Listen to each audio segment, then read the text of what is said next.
Salut tout le monde, voilà, aujourd'hui on se retrouve.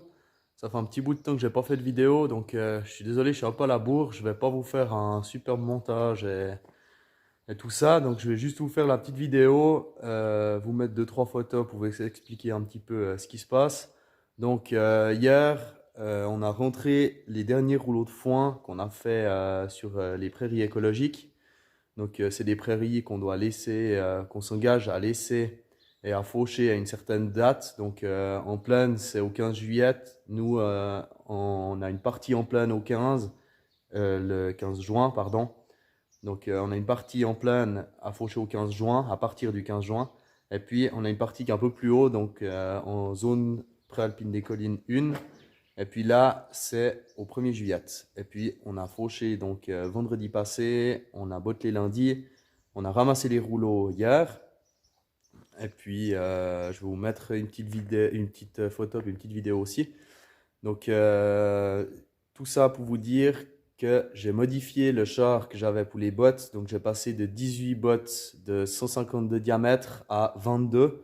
J'ai tout soudé devant pour faire des renforts, etc., pour qu'on puisse mettre 4 bottes de plus.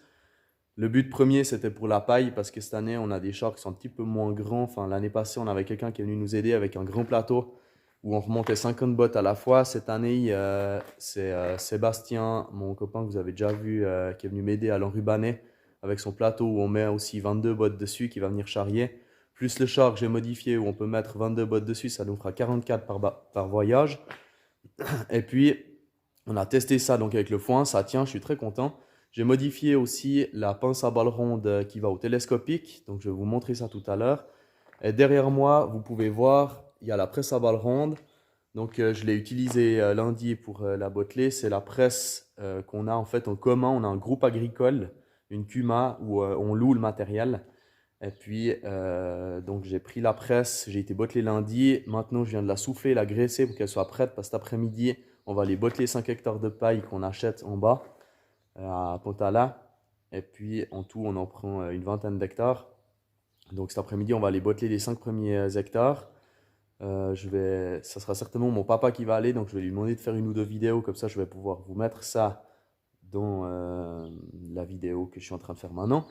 Et puis tout de suite, je vais aller vous montrer ce que j'ai fait sur la pince à balles ronde. Et puis le char, je vais vous mettre une photo et vous expliquer parce qu'il est actuellement chez le mécanicien. J'avais un pneu percé, donc je l'ai monté pour qu'il soit prêt pour la paille. On va la charrier, je pense, entre mercredi et jeudi prochain. On verra un peu quand c'est qu'on a fini les rouleaux. Voilà. Voilà. Alors ici, on a la presse à balles ronde qui est crochée au 6920S, qui est prêt pour cet après-midi. Il faut encore que je donne un petit coup de Kärcher au tracteur parce qu'il est un peu sale, que je souffle aussi les filtres. Mais ça, je ferai tout à l'heure. Maintenant, je vais vite aller vous montrer la pince que j'ai modifiée et puis vous expliquer un petit peu ce qu'on va faire. Donc en passant, je vous montre le télescope qui est là-dedans. Là. Et puis, donc on a rentré les bottes de foin hier, on en a rentré 44, donc on a fait un voyage chacun avec Sébastien. Et puis on a rentré aussi le regain. Il y en avait 25 sur le premier champ et puis 15 sur le deuxième, ça fait rare. Donc voilà, on a déjà une bonne réserve de fourrage avec le regain, mais il nous manque un petit peu de foin. Donc on risque de devoir botteler du regain pour le donner aux vaches avec la mélangeuse à la place du foin parce qu'il nous manque un petit peu de foin cette année. C'est un petit peu moins rendu que ce qu'on voulait. Et il y a deux prairies qu'on a dû faire en enrubanné au printemps. Donc faucher plus tôt que pour faire du foin parce que les prairies étaient sales. C'était des nouvelles prairies et puis il commençait à avoir de la mauvaise herbe dedans, donc on a fauché pour nettoyer. Du coup, on n'a pas pu les botteler en foin, ce qui fait qu'il nous en manque un petit peu. Ici, on a aussi la batteuse, donc elle est presque prête. On a encore 2-3 filtres à souffler, une courroie à remettre qui était foutue. Donc c'est une 80-70, elle doit être de 83 ou 85, je sais plus. C'est une batteuse qui fonctionne bien, tant qu'on l'entretient pas mal. Donc c'est un peu comme tous les matériels qu'on a sur la ferme. Si on les entretient pas, ça dure jamais très longtemps. Mais c'est une batteuse qui fonctionne bien avec une barre de coupe de 5,20 m. Alors ici, On a une partie du foin qu'on a déjà rentré.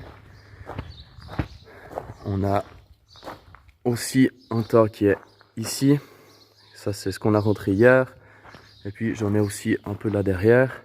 Donc là, on a 153 rouleaux, sauf erreur. Et puis, idéalement, il nous en faudrait entre 200 et 230. Donc, il nous en manque un petit peu. On devra certainement botteler du regain en balle ronde pour pouvoir donner aux vaches. Ce qui fait qu'on aura un petit peu moins de regain pour donner à nos bêtes qu'on engraisse. Donc on fera un peu différemment. Et au vu de ça, comme on savait qu'il allait nous manquer un petit peu de foin, on a semé 3 hectares de sorgho. C'est la première année qu'on fait du sorgho, donc on essaye. Pour l'instant, il pousse bien, on est très content. Je vais pas passer vers le champ aujourd'hui, donc je vais pas pouvoir faire une petite photo du champ qu'on a semé. Enfin, on en a semé 2 champs de 1,5 hectare.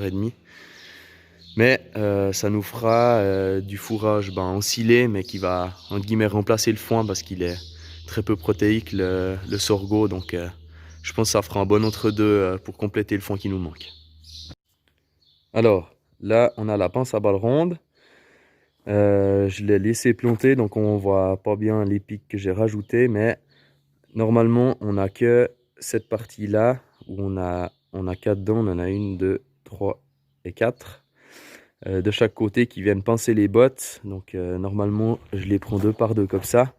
Quand elles sont droites ça va, mais on les met dans ce sens là sur le char, on les met sur le flanc.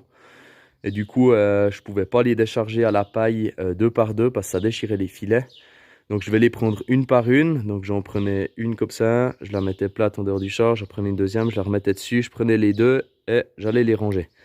Et là, je trouvais qu'on perdait trop de temps, ça m'embêtait un peu, donc j'ai été chez le mécano, j'ai commandé ces tiges là, donc c'est des pick-bot. On voit ici qu'il y a une douille, donc c'est une douille où le pick-bot vient s'enfiler dedans, il y a un boulon de l'autre côté pour qu'il tienne, et puis j'ai donc meulé dessous ici et là-bas, j'ai soudé mes pics, ils font sauf erreur 1,20 m, mais comme on a le ravancement de la pince qui vient jusqu'ici, depuis ici jusqu'au bout, on a à peu près 105, 110 cm qui rentrent dans la botte. Et ça me permet de les prendre 2 par 2. Donc j'ai testé, j'arrive à les prendre 2 par 2, comme ça, 2 champs sur le char.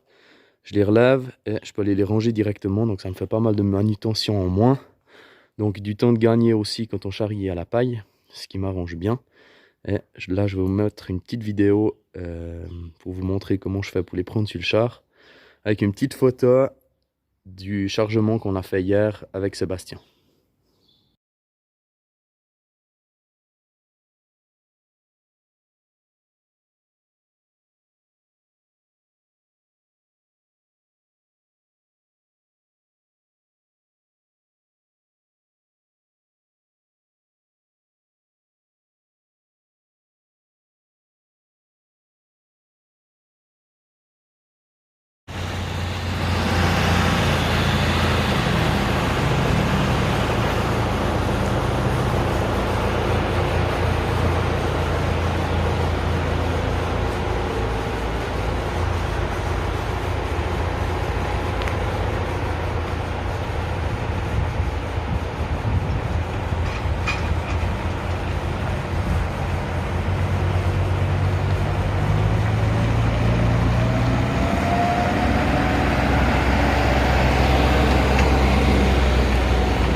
Voilà, on arrive à la fin de la vidéo, ça sera tout pour aujourd'hui.